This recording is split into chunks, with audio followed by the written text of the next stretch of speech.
Trump's single miscalculation against Iran during ceasefire could end up costing the world another painful round of high oil prices. Iranian hardline media is now openly calling for the closure of Hormuz, arguing that the United States violated the truce and that Tehran must respond by weaponizing the strait once again. The influential hardline daily Kayhan has declared that Iran should suspend the memorandum with Washington and close the Strait of Hormuz. All this leaves the US-Iran deal in limbo barely 10 days after it was signed, casting a shadow over the high-level talks that were supposed to turn the ceasefire into a lasting framework for peace. As Iranian and US forces exchanged fire in a serious test of the ceasefire, a hardline newspaper in Iran seized the moment to call loudly for closing Hormuz, using the clash as proof that Washington cannot be trusted.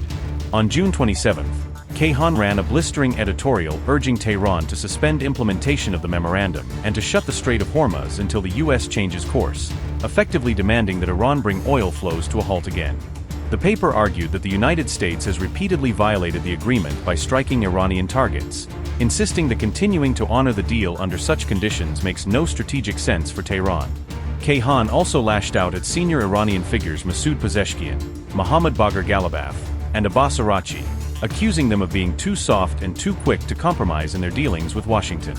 The editorial questioned why these officials failed to respond publicly and forcefully to the US attack, implying that their silence sends the wrong message both to Iran's enemies and to its own public. Kayhan article said, and I quote, "The Strait of Hormuz, in Iran's territorial waters, is our lever of power against criminal America." Iran's negotiating team had retreated too quickly and closed the strait in an invalid memorandum. Even though most of America's commitments in the memorandum have been violated, the strait could have been the guarantee for implementing those commitments. Strait of Hormuz should not have been reopened before the fate of the war criminals was determined, compensation was obtained and credible guarantees secured that the threats would not be repeated. Declare that implementation of the memorandum is suspended and the Strait of Hormuz is closed until the enemy's threats stop on all fronts, from the Persian Gulf to Lebanon. End quote. Kayhan called on Iran's leaders to break the enemy's mistaken calculations, insisting that only decisive action will convince Washington and its allies that Iran cannot be pressured into one-sided concessions. At the same time, the paper warned that if Iran continues to say it is committed to the deal at any price despite alleged US violations, it risks emboldening its adversaries and weakening its own deterrence. This hardline statement landed just as Iran and the United States exchanged fire following an attack on a tanker in Hormuz, tying the newspaper's demands directly to the latest flare-up at sea. It is important to remember that the Strait of Hormuz was reopened as a core part of the Iran-US deal, a move that helped ease global oil prices and calm nerves in energy markets after months of escalation. Iran strikes US-linked targets in Bahrain as fresh hostilities threaten to derail the fragile peace process. Bahrain accuses Iran of drone strike near the strategic US Fifth Fleet headquarters. Manama condemns attack as a blatant breach of its sovereignty and regional security. Bahrain vows to defend its territory as fears of a wider Gulf escalation grow. Tehran defends defensive response, saying it acted after recent US military strikes on Iran. Iran says US airstrikes violated the war-ending agreement reached just last week. US struck Iranian missile, drone and radar sites only hours before Tehran's response. Pentagon said strikes retaliated for the drone attack on a cargo ship near the Strait of Hormuz. New tit-for-tat strikes to push the fragile US-Iran ceasefire to the brink of collapse?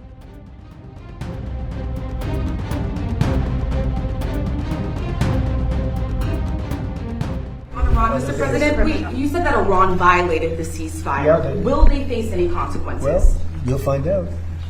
Do you consider the ceasefire to still be in place? I don't like the fact that they took a shot yesterday, actually 4, we knocked down 3, at a ship. Not an Allied ship, but a ship, a very expensive ship.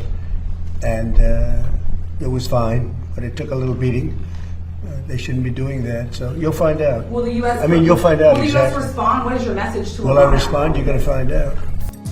The US-Iran ceasefire is now facing what could be its biggest test since the agreement was announced. Iran's IRGC claims it carried out retaliatory strikes against US military targets in the region. Tehran has accused Washington of violating the peace agreement, raising fresh concerns about the ceasefire's future.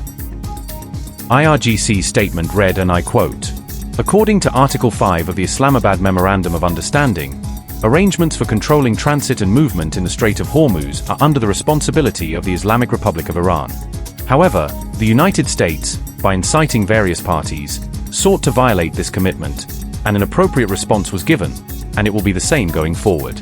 In the event of a repeated act of aggression, our response will be broader than this." Unquote. An Iranian official has condemned the US attack, calling it a reckless violation of the ceasefire agreement. Ibrahim Azizi said, and I quote, "The US attacked Iran in the middle of negotiations once again. The failed US president has shown he has no commitment to the principles of negotiation or a ceasefire. This reckless violation of the ceasefire will, as always, lead to retreat and regret on their part. The blame game does not work anymore." Unquote. The strikes came after the US accused Iran of being responsible for an attack on a commercial vessel in the Strait of Hormuz. The US military says it targeted Iranian missile, drone, and radar sites during the operation. CENTCOM's statement read, and I quote, "US Central Command, CENTCOM, forces conducted strikes against Iran, June 26, as a powerful response to yesterday's attack on a commercial ship that was transiting the Strait of Hormuz.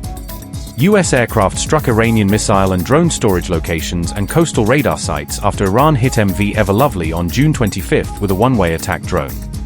The Singapore-flagged cargo ship was exiting the Strait of Hormuz along the Omani coast at the time of Iran's attack. The unwarranted aggression against commercial shipping by Iranian forces clearly violated the ceasefire. Furthermore, Iran's dangerous behavior undermined freedom of navigation as commerce increasingly flows through the vital international trade corridor. CENTCOM forces continue to provide safe passage coordination and support to commercial vessels transiting the strait. The US military remains present and vigilant to ensure all aspects of the agreement with Iran are adhered to, obeyed, and in full force and effect." Unquote. Iran has rejected allegations of attacking the commercial vessel, calling them false flag operations. Meanwhile, President Trump's vice president issued a fresh warning, urging Iran not to risk further escalation. J.D. Vance said, and I quote, "Iran signed a ceasefire agreement. We have honored it. If they have disagreements about how the memorandum of understanding is being applied, they can pick up the phone, but violence will be met with violence." Unquote.